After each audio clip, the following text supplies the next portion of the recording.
मोहतरम नाज़रीन, आज आपको जो वाक़या सुनाने वाले हैं वो एक ऐसी बे औलाद औरत का है। जब उसको अल्लाह पाक ने औलाद दी तो फिर उसने अपनी औलाद के साथ क्या किया कि हर किसी की चीखें निकल गई। इस वाक़े को मुकम्मल जानने के लिए हमारी इस वीडियो को एंड तक ज़रूर देखिएगा।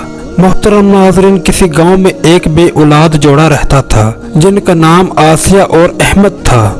शादी के 10 साल गुजर जाने के बाद भी आसिया और अहमद औलाद की खुशी से महरूम थे। औलाद की महरूमी के साथ साथ आसिया और अहमद के घर बहुत ज्यादा गुर्बत थी। आसिया सारा दिन घर में अकेली रहती। उसका शौहर घर से सारा दिन बाहर तपती धूप में चट्टानों में पत्थर काट के बाजार बेचा करता था, जिससे उसका और उसकी बीवी का मुश्किल से गुजारा होता था। बड़ी बड़ी चट्टानों से पत्थर काट कर बेचना अहमद का खानदानी पेशा था और यही काम अहमद बखूबी जानता था। अहमद की बीवी आसिया बहुत ही नेक और तहज्जुद गुजार औरत थी। शादी के इतने साल गुजर जाने के बाद भी जब आसिया के यहाँ औलाद ना हुई तो आसिया अपने घर में अकेले रहते रहते बीमार रहने लगी। एक दिन जब अहमद पत्थर बेचकर घर आया तो उसकी बीवी बाहर सेन में बैठी हुई थी। घर आकर अहमद ने अपनी बीवी से खाना मांगा, लेकिन उसकी बीवी ने आगे से कोई जवाब ना दिया।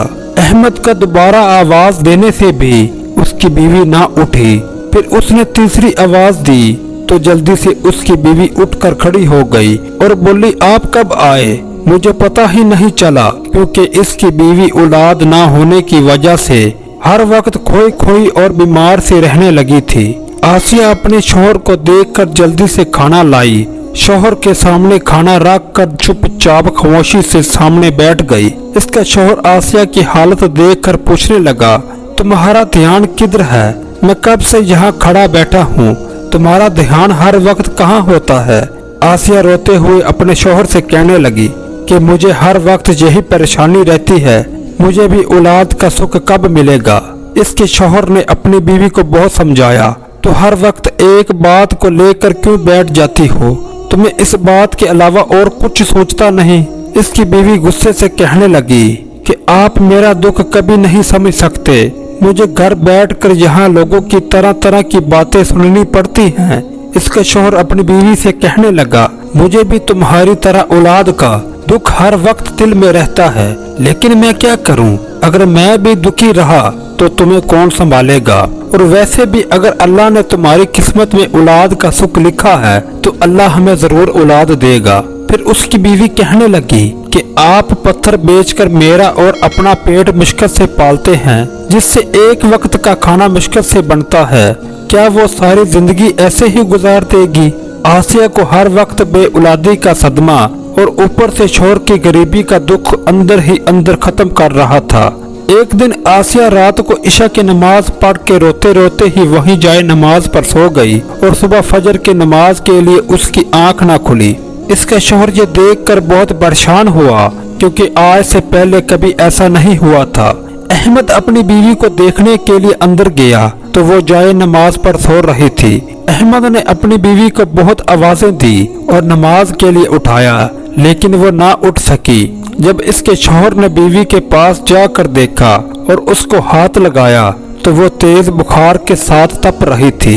इसका जिस्म बहुत तप रहा था। अहमद अपनी बीवी की हालत देखकर कहने लगा, मैंने तुम्हें पहले कितनी दफा बोला है तुम ज्यादा परेशान ना हुआ करो, आज इसी वजह से तुम्हारी ये हालत हो गई है। इसकी बीवी कहने लगी, आप मेरी फिक्र मत करें और आप काम पर चले जाएं, मैं खुद ही ठीक हो जाऊंगी। अहमद उस दिन चुपचाप भूखे पेट ही काम पर चट्टानों से पत्थर काटने के लिए चला गया। अहमद उस दिन काम पर जाकर अकेला बैठकर अल्लाह के सामने बहुत रोया और गिड़गिड़ाया, ऐ अल्लाह, क्या सारी जिंदगी हम ऐसे ही बिना औलाद के गुजार देंगे? कल को हमारे बुढ़ापे का सहारा कौन बनेगा? ऐ अल्लाह, कुछ तो कर, मुझसे अपनी बीवी का दुख देखा नहीं जाता।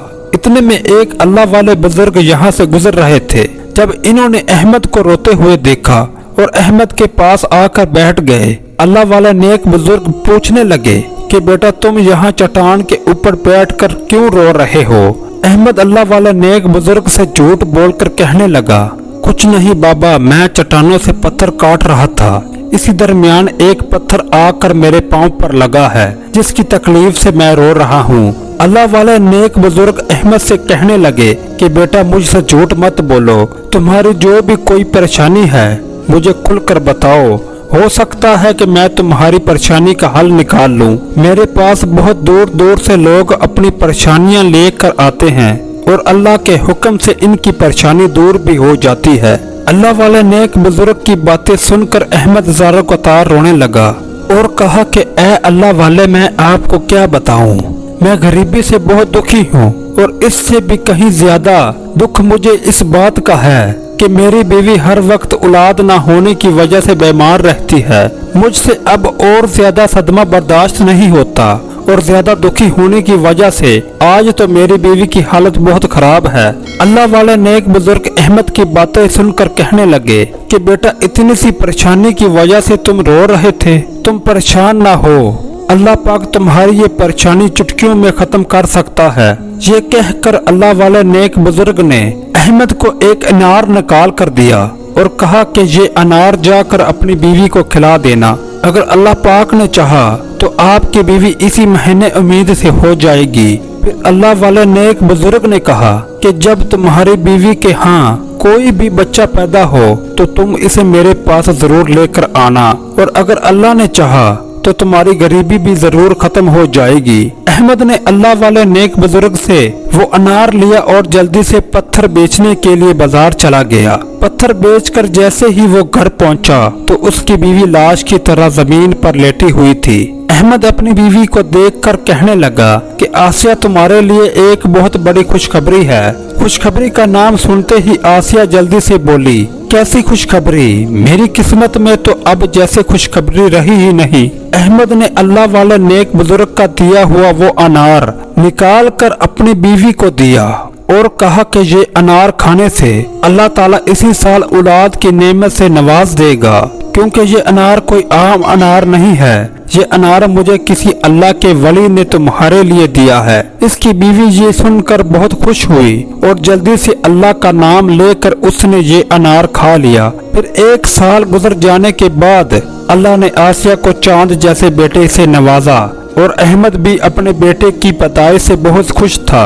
अहमद अपनी बीवी से कहने लगा कि मुझे अल्लाह वाले नेक बुजुर्ग ने कहा था कि जब भी अल्लाह ताला तुम्हें औलाद से नवाजे तो तुम इसे मेरे पास जरूर लेकर आओगे। आसिया शौहर से कहने लगी कि ठीक है, हम बहुत जल्द अपने बेटे को लेकर अल्लाह वाले के पास जरूर जाएंगे। जैसे ही आसिया का बेटा 2 महीने का हुआ, वो अपने बेटे की मन्नत पूरी करने के लिए अपने बेटे को अल्लाह वाले नेक बुजुर्ग के दरबार पर लेकर चली गई। रास्ते में किसी जंगल में किसी शेर के दहाड़ने की बहुत सारी आवाजें आई। आसिया शेर की आवाजें सुनकर घबराने लगी और जोर से अपने बेटे को सीने से लगा लिया। इतने में अहमद कहने लगा कि आसिया, आप यहीं रुको, मैं आगे जाकर देख कर आता हूँ कि ये किस जानवर की आवाजें हैं। आसिया वही अपनी जगह पर खड़ी रही और इसका शौहर ये देखने के लिए आगे चला गया। जैसे ही अहमद ये सब कुछ देखने के लिए आगे गया तो वहाँ से बहुत ही भयानक और किस्म की आवाजें जानवरों की आने लगी। आसिया ये आवाजें सुनकर सोचने लगी, शायद मेरे शौहर को किसी जानवर ने मार डाला है। बहुत जल्दी से अपने बेटे को वही पत्तों के नीचे छुपाकर अपने शौहर के पीछे चली गई। जब उसने अपने शौहर को देखा तो वो बिल्कुल सही सलामत था। इतने में बच्चे के करीब से कहीं रोने की आवाज नेक बुजुर्ग को मिली, जिसने आसिया को खाने के लिए अनार दिया था।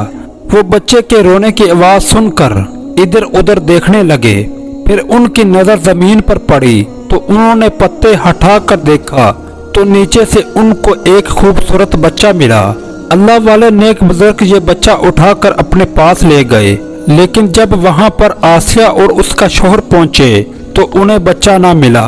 ये सब देखकर आसिया इसका शौहर बहुत रोए।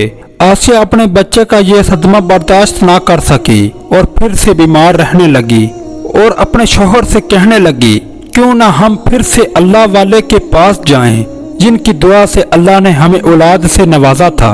एक दिन फिर अल्लाह वाले नेक बुजुर्ग के पास कोई औरत आई जो बे औलाद थी और आकर अल्लाह वाले नेक बुजुर्ग से अपनी औलाद के लिए दुआ करवाई।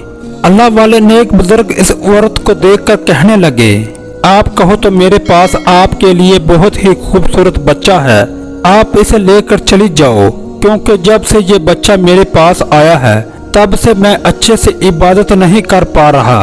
वो औरत ये सुनकर खुश हो गई। इसने खुशी खुशी वो बच्चा उठाकर अपने गले से लगा लिया और कहा कि आपने तो मेरी सारी परेशानी को दूर कर दिया है। वो औरत अल्लाह वाले नेक बुजुर्ग से बच्चा लेकर अपने घर चली गई। फिर कुछ महीने गुजर जाने के बाद आसिया और उसका शौहर अल्लाह वाले नेक बुजुर्ग के पास आए और साथ होने वाला इन्होंने सारा वाकया सुनाया। अल्लाह वाले नेक बुजुर्ग ये किस्सा सुनकर बहुत परेशान हुए और कहने लगे कि बेटा आप परेशान ना हो, मुझे आपके बेटे का पता है कि वो इस वक्त कहाँ है। अल्लाह वाले नेक बुजुर्ग आसिया और उसके शौहर को इसी औरत के पास लेकर चले गए जिसको अल्लाह वाले नेक बुजुर्ग ने आसिया और अहमद का बेटा दिया था। वहां पर देखा तो वो औरत और बच्चा अकेले थे, क्योंकि इस औरत का शौहर कुछ दिन पहले इंतकाल कर चुका था। आसिया ने जाते ही अपने बेटे को चारपाई से उठाकर अपने गले से लगाया। वो औरत ये देखकर रोने लगी और कहने लगी, मैंने तो सोचा था कि मैं अपनी बाकी की जिंदगी इस बच्चे के साथ गुजार लूंगी, क्योंकि कुछ ही दिन पहले मेरा शौहर भी इस दुनिया से वफात पा गया है। मेरा इस दुनिया में अब कोई भी सहारा नहीं है सवाए इस बच्चे के। मैं अब और सदमा बर्दाश्त नहीं कर सकती। मैंने इस बच्चे के साथ अपनी जिंदगी के बहुत सारे ख्वाब देखे हैं। इस औरत की बातें सुनकर आसिया की आंखों में आंसू आ गए और आसिया ने अपना बच्चा इस औरत की गोद में डाल दिया और कहा, आज से ये बच्चा तुम्हारा है, मेरा नहीं। अल्लाह ताला हमें फिर से औलाद दे देगा। वो औरत आसिया की ये कुर्बानी देखकर हैरान रह गई कि बहन आपका जब भी जी चाहे अपने बच्चे से मिलने के लिए आ जाना। फिर आसिया उसका शौहर अल्लाह वाले नेक बुजुर्ग से एक और अनार लेकर चले जाते हैं। अल्लाह पाक ने अगले साल आसिया को चांद जैसे जुड़वा बेटों से नवाजा और इसी दिन आसिया और उसके शौहर की तकदीर बदल गई। कुछ दिन बाद आसिया का शौहर जब चट्टानों से पत्थर काटने गया, पत्थर की जगह इसे सोने की एक ईंट मिली, जिसे बेचकर वो बहुत ही अमीर और दौलतमंद बन चुका था और अल्लाह पाक ने इसकी सारी जिंदगी की गरीबी खत्म कर दी। सुभान अल्लाह। मोहतरम नाज़रीन, अल्लाह पाक से दुआ है कि अल्लाह पाक हमारे सारे गम दूर कर दे और हर बे औलाद को औलाद जैसी नेमत से ज़रूर नवाजे। अल्लाह पाक से दुआ है कि अल्लाह पाक हमें ऐसे वाक़यात से सबक सीखने की तौफीक अता फरमाए। आमीन या रब्बुल आलमीन।